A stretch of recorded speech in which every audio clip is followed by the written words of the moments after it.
what was confusing about why he called himself a populist to you? Because I find that confusing too, and I think you did a good job of pointing out that the policies he support doesn't really support like the people that populists claim to support. Yeah, I mean, this is not unique to Charlie Kirk. This is a big pivot that a lot of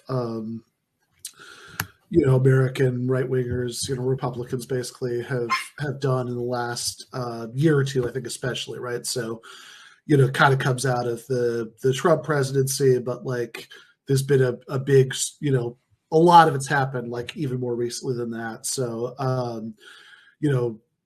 Donald Trump himself is obviously one of the main examples of a conservative who really likes to posture about being a populist, but there are also people like Josh Hawley or J.D. Vance, who Charlie Kirk is really into. He's interviewed him a few times, or even like, and this is where it gets particularly weird to me, like even people like Ted Cruz or Marco Rubio, a lot of them, will play this game that they'll start to call themselves populists now. They'll use the word corporate as an insult,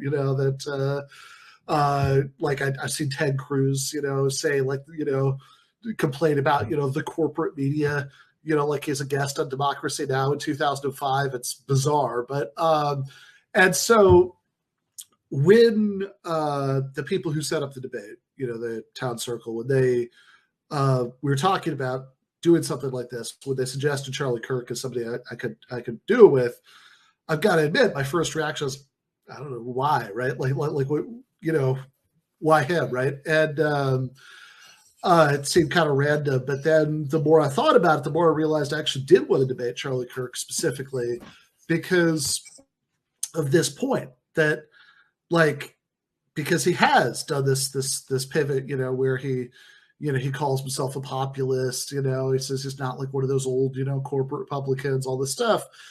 And even though, like everybody else that I just mentioned, I mean, he's just a pure Reaganite, in his actual policy preferences. And I think this is a point that's really worth making, right?